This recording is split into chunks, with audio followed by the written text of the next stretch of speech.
10 టీములతో rice మిల్లులు గోడౌన్లలో తనిఖీలు చేపట్టారు. 6 చోట్ల పీడీఎఫ్ రైస్ దొరికింది. 7,600 మెట్రిక్ టన్నుల బియ్యాన్ని స్వాధీనం చేసుకున్నారు. 6 నిందితులను అరెస్ట్ చేశారు. కాకినాడ పోర్టు అడ్డాగా రాష్ట్ర వ్యాప్తంగా అక్రమ బియ్యం రవాణా అవుతున్నట్టుగా గుర్తించినట్లుగా నాదెండ్ల మనోహర్ చెప్తున్నారు.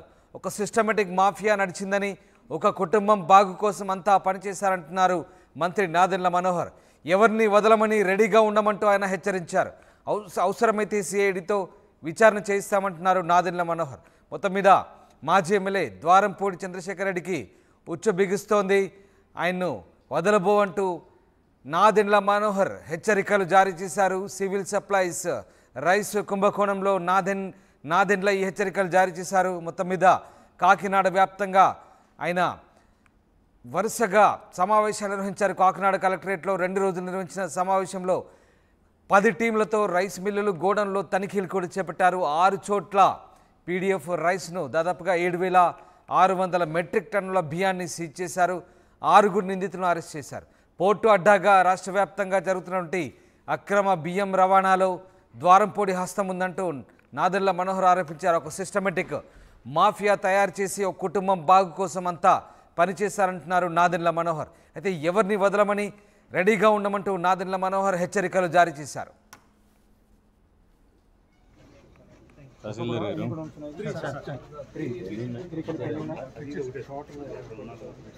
సివిల్ సప్లైస్ డిపార్ట్మెంట్ నుంచి తూర్పుగోదావరి జిల్లాలో ప్రత్యేకంగా కాకినాడ ప్రాంతంలో నిన్నటి జరుగుతున్న అనేక తనిఖీల్లో భాగంగా ఉదయం నేను ప్రెస్ మీట్లో మీ అందరికీ వివరించాను.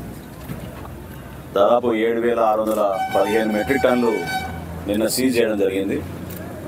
ఈరోజు యాంకరేజ్ పోర్ట్లో కూడా వీళ్ళు ఇదే విధంగా దుర్మార్గంగా వీళ్ళు పేద ప్రజల పొట్ట కొట్టేసి బియ్యాన్ని ఎగుమతి చేసి ఆఫ్రికన్ దేశాలకి చాలా దారుణంగా మన దేశాన్ని కూడా చెడ్డపేట తీసుకొస్తున్నారు. వీళ్ళు ఎంత అక్రమంగా అన్యాయంగా చేస్తున్నారంటే అటువంటి బియ్యం సరఫరా చేసి పేద దేశాల్లో అక్కడ భారీ అవినీతికి పాల్పడి వీళ్ళు ఈ విధంగా ఇక్కడి నుంచి ఎక్స్పోర్ట్ చేస్తుంటే వెళ్తే ఈరోజు యాంకరేజ్ పోర్ట్లో నేనే ఆశ్చర్యపోయాను. మొట్టమొదటిసారి ఇక్కడికి వస్తున్నాను. విన్నాను ఇన్ని సంవత్సరాల నుంచి యాంకరేజ్ పోర్ట్ గురించి, ఏ విధంగా ఈ ద్వారంపూడి కుటుంబం మొత్తం కాకినాడ పోర్ట్ని కబ్జా చేసి అడ్డాగా చేసి యాంకరేజ్ పోర్ట్ని ఉపయోగిస్తున్నారు అనేది పుంకాలుగా మనం మీడియా సోదరుల ద్వారా చదువుతూనే ఉన్నాం, చూస్తూనే ఉన్నాం. కానీ ఈరోజు మేము సందర్శించినప్పుడు ప్రధానంగా అశోక ఒకటి, తర్వాత H1 ఒకటి, ఈ రెండింటిలో కూడా తనిఖీలు చేసినప్పుడు పబ్లిక్ డిస్ట్రిబ్యూషన్ సిస్టంలో ఉండాల్సిన బియ్యం ఇక్కడ ఆధారాలతో సహా మాకు దొరికింది. సో 2,800 మెట్రిక్ టన్నులు అశోకాలో అయితే H1లో 2,500 మెట్రిక్ టన్నులు, అంటే 5,300 మెట్రిక్ టన్నులు ఈరోజు ఉదయం ఈ తనిఖీలో మేము సీజ్ చేసాం. పోర్ట్ అధికారి గారికి కూడా నేను రిక్వెస్ట్ చేశాను షిప్పింగ్ మొత్తం ఆపేయమని. ఖచ్చితంగా ఇంకా లోతుగా తనిఖీలు చేయాలి. జాయింట్ కలెక్టర్ గారు, MD గారు ఒక టీం ఫామ్ చేసి మిగతా గోడౌన్స్ ఏవైతే పోర్ట్ ఏరియాలో ఉన్నాయో బట్ అన్నిటికీ కూడా తనిఖీ చేసి మేము అనుకునే విధంగానే పారదర్శకంగా నిజాయితీగా పేద ప్రజల సొమ్ము, మన దేశానికి సంబంధించిన సొమ్ము వీళ్ళ అవినీతి కోసం ఉపయోగించుకోవడం అనేది మేము ఇంకా జరగనివ్వం. ఎట్టి పరిస్థితుల్లో కూడా ఈ వ్యవస్థ మార్పు కోసం నిజాయితీగా పనిచేసే వ్యక్తుల్ని ముందుకు తీసుకొచ్చి జాగ్రత్తగా పారదర్శకంగా ఈ ప్రాంతంతో మొదలుపెట్టాం. ఈ క్లీనప్ అనేది నేను మొట్టమొదటి నుంచి కూడా అంటూనే ఉన్నాను. ఇక్కడ కార్టెల్ ఏర్పడింది. ఈ కార్టెల్ని బ్రేక్ చేయాలి. సమయం పెట్టినా పర్లేదు, ఎంత కష్టమైనా పర్లేదు, ప్రతి గోడౌన్లో వెళ్ళి మేము చెక్ చేస్తాం. పీడీఎస్ రైస్ ఎక్కడైతే పేద ప్రజల కోసం డిస్ట్రిబ్యూషన్ కోసం రాష్ట్ర ప్రభుత్వం నుంచి ఇంత ఖర్చు చేసి మేము వెచ్చించి క్షేత్రస్థాయిలో అందిస్తున్నామో కార్డుదారులకి లబ్ధి కలగడం లేదు, అక్కడ రైతుకి అన్యాయం జరుగుతోంది. ఆ పరిస్థితి రాకుండా చూడాల్సిన బాధ్యత మా అందరిపైన ఉంది. ఖచ్చితంగా నెక్స్ట్ ట్రిప్లో నేను వచ్చేటప్పటికి ఈ ఏరియా మొత్తం క్లీనప్ చేసి యాంకరేజ్ పోర్ట్ కూడా డైరెక్ట్గా వెళ్ళి సందర్శించి ఇంకా తీసుకోవాల్సిన సమాచారం తీసుకుంటున్నాం. పోర్ట్ అధికారులు కూడా కొంచెం అప్రమత్తం అవ్వాల్సిన అవసరం ఉంది. ఎందుకంటే ఎవరేం తీసుకొచ్చి స్టాక్ చేశారో మాకు సంబంధం లేదనే విధంగా వాళ్ళు మాట్లాడుతుంటే అది మేము ఊరుకోవాలి. అందరం బాధ్యత తీసుకోవాల్సిందే. సో అధికార యంత్రాంగం అంటే అందరం సమిష్టిగా ప్రభుత్వం నుంచి ప్రతి డిపార్ట్మెంట్ కూడా దీనిలో బాధ్యత తీసుకోవాలి. ఎట్టి పరిస్థితుల్లో కూడా ఈ క్లీనప్ జరిగేటట్టు ఈ ప్రాంతానికి మరొకసారి ప్రజలు ఏ విధంగా ఆశించారో ఒక మంచి ప్రభుత్వం, మంచి పరిపాలన తీసుకొచ్చే విధంగా మేము అందరం కూడా కష్టపడి ముందుకెళ్తాం. చాలా ఉంటాయి సెక్షన్స్, ఏ తొందరపడవాలండి. నేను నిన్న కూడా చెప్పాను, మీరు సరిగా వినపోతే ఎట్లా. 6A అనేది డిపార్ట్మెంట్ నుంచి లీగల్ మెట్రాలజీ విభాగం ఉంటుంది, దాంట్లో కేసెస్ ఉంటాయి. డిఎస్పీ గారికి చెప్పాను ఎంక్వైరీ చేసి మొత్తం తీసుకురమ్మని. ఉదయం కూడా నేను చెప్పాను, సమగ్రమైన రిపోర్ట్ తయారు చేసినాక మేము ఇది సిఐడికి హ్యాండ్ ఓవర్ చేస్తాం. ఒక నిర్ణయం తీసుకుని రాష్ట్ర ప్రభుత్వం తరఫున నిర్ణయం తీసుకుని చేస్తాం. అందరూ ఉండాలి.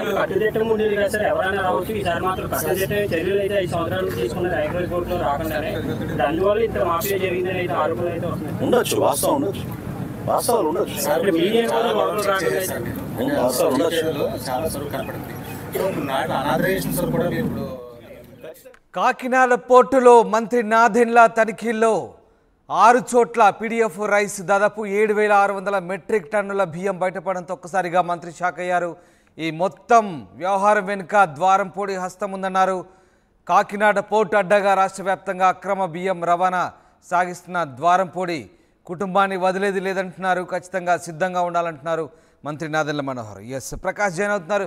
ప్రకాష్, మంత్రి నాదెండ్ల మనోహర్ ముఖ్యంగా ద్వారంపూడి చంద్రశేఖర్ కుటుంబం సివిల్ సప్లై బియ్యాన్ని విదేశాలకు అక్రమంగా ఎగుమతి చేస్తూ పేదల పొట్ట కొడుతుందంటూ ఆరోపిస్తున్నారు.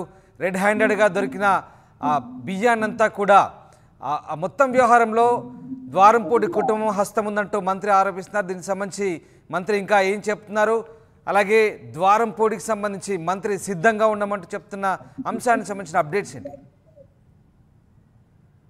ఎస్ రామదాస్, ప్రధానంగా ప్రజలు ఎంతో నమ్మకంగా ఓటేశారు కాబట్టి ఈ యొక్క కూటమి ప్రభుత్వం వచ్చింది, వాళ్ళకంతా కూడా న్యాయం చేయాలనే ఉద్దేశంతోనే ఈ యొక్క ప్రధానంగా మొత్తం ప్రభుత్వం ముందుకు వెళ్తుందని చెప్పేసి అందరూ కూడా చెప్తున్నారు. ఈ నేపథ్యంలోనే ప్రధానంగా ఈ యొక్క పౌర సరఫరాల శాఖ మంత్రిగా జనసేనకు సంబంధించినటువంటి నాదెండ్ల మనోహర్ బాధ్యత తీసుకున్న కాంచి కూడా పౌర సంబంధిత శాఖలపై కూడా విస్తృత దాడులు చేస్తున్నారు. ఎక్కడైతే ప్రజలకు సంబంధించినటువంటి అన్యాయం జరుగుతుందో వాటిపై దృష్టి పెడతారు. అందులో ముఖ్యంగా ప్రధానంగా చూసుకుంటే పౌర సరఫరాల శాఖగా ముఖ్యంగా కీలకమైనది ఈ యొక్క బియ్యం సప్లై ఏ విధంగా వెళ్తుంది, ప్రజలకి అందవలసినటువంటి పీడిఎస్ రైస్ అయితే పక్కదావ పడుతుందని మొదటి నుంచి కూడా ఆరోపిస్తున్నారు. అదేవిధంగా జనసేన అధినేత పవన్ కళ్యాణ్ కూడా తన ప్రచారంలో గతంలో కూడా ఎన్నికల సమయంలో కూడా తనంతా కూడా దీనిపై కూడా దృష్టి సాధించారు. ఈ యొక్క ప్రజలకు అందవలసినటువంటి బియ్యం కాకినాడ కేంద్రంగా మాఫియా జరుగుతుందని చెప్పేసి అందులో ముఖ్యంగా ఉన్నటువంటి మాజీ ఎమ్మెల్యే ద్వారంపూడి చంద్రశేఖర్ రెడ్డి ఎంతో కీలకంగా ఉంటూ ఈ యొక్క పేదవాడికి అందవలసిన బియ్యాన్ని ఇతర దేశాలకి ఎగుమతి చేస్తున్నారు. అదే కాకినాడ పోర్టును అడ్డాగా చేసుకుంటారని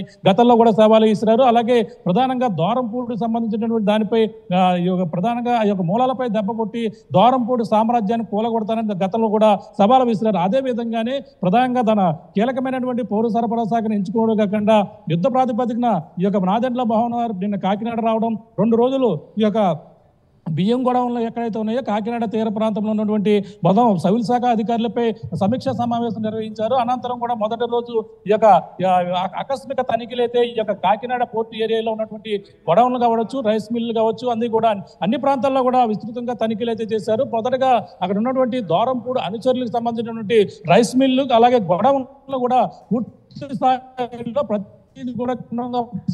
అందులోకి వెళ్ళి కూడా బియ్యాన్ని నమూనాలు సేకరించి అందులో పీడిఎస్ బియ్యం కలిసినటువంటి ఒక బియ్యం గింజ కనపడని సరే వాటిని వెంటనే యుద్ధ ప్రాతిపదికన సీజ్ చేయాలంటూ ఆదేశాలు ఇవ్వడం జరిగింది. అందుకే ప్రధానంగా మొదటి రోజు ప్రతి రైస్ మిల్లు అలాగే గొడవలపై కూడా చేసిన నేపథ్యంలో ప్రధానంగా ఆ మొదటి రోజు 7,600 మెట్రిక్ టన్నుల బియ్యాన్ని అయితే సీజ్ చేశారు. అందులో పీడిఎస్ బియ్యం ఉన్నాయి. అందులో ప్రధానంగా ఏదైతే పేదవాడికి ఈ యొక్క రేషన్ సప్లై ద్వారా బియ్యం అందులో కనిపించడంతో పాటు దాన్ని అంతా కూడా మళ్ళీ బియ్యాన్ని రీసైక్లింగ్ చేసి మళ్ళీ దాన్ని విదేశాలకు సప్లై చేస్తున్నారని చెప్పేసి అవన్నీ కూడా గుర్తించారు. వెంటనే అక్కడ ఉన్నటువంటి యొక్క జాయింట్ కలెక్టర్ కావచ్చు, అలాగే ఆర్డీఓ అధికారులు అందరూ కూడా ఉరుకులు పరుగులు పెట్టించి అక్కడ ఉన్నటువంటి ప్రధానంగా బియ్యం బస్తాలు కావచ్చు మొత్తం ఆ గొడవను కూడా స్వాధీనం చేసుకున్నారు. మొత్తం 2 రోజుల పర్యటనలో భాగంగా విస్తృతపోయే నిర్ధారాలన్నీ కూడా బయటికి తీశారు. నాదెండ్ల మనోహర్ మొదటి రోజు పర్యటించినప్పటికీ 2వ రోజు కూడా పోర్ట్ ఏదైతే ఉందో పోర్ట్ ఏరియాలో కూడా తరలి వెళ్తున్నటువంటి ప్రాంతాన్ని కూడా క్షుణ్ణంగా పరిశీలించారు.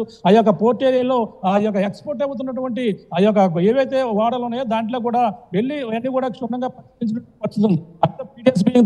గొడవలో అందులో కూడా మొత్తం అన్ని కూడా చేయాలంటూ మొత్తం 2 రోజులు కలిపి 10-15 ఏదైతే పీడిఎస్ బియ్యం ఉన్నాయో ఆ బియ్యం కూడా ఉండడంతో మొత్తం అన్ని కూడా సీజ్ చేయాలంటూ 12,000 పైగా మెట్రిక్ టన్నుల బియ్యాన్ని అయితే మొత్తం గొడవలను కూడా సీజ్ చేసిన పరిస్థితి ఉంది. వాళ్ళపై కేసులు నమోదు చేసి మొత్తం అన్ని కూడా చర్యలు తీసుకోవాలని నాదెండ్ల మనోహర్ అయితే అంతా కూడా అక్కడంతా కూడా సపోర్ట్ చేసి ప్రధానంగా ప్రకాష్ అంటే ఇప్పుడు ద్వారంపూడి చంద్రశేఖర్ కు ఉచ్చు బిగుస్తున్నట్టయినా మొత్తం మీద ఖచ్చితంగా విచారణకు సిద్ధంగా ఉండమంటూ ఆయన డైరెక్ట్ గా ద్వారంపూడిని హెచ్చరిస్తున్న పరిస్థితి కనబడుతోంది. వాళ్ళంతా కూడా ఒక మాఫియాగా ఏర్పడి ఆ కుటుంబానికి లబ్ధి చేకూరేలా అధికారులతో సహా అందరూ సహకరించారంటూ ఆయన ఇటు పోర్టు అధికారులను కూడా నిందిస్తున్న పరిస్థితి కనబడుతుంది. ఈ నేపథ్యంలో ఖచ్చితంగా ప్రభుత్వం చాలా సీరియస్గా తీసుకుంటుందనుకోవచ్చా? ద్వారంపూడికి ఈ ఉచ్చు బిగుస్తుంది అనుకోవచ్చా?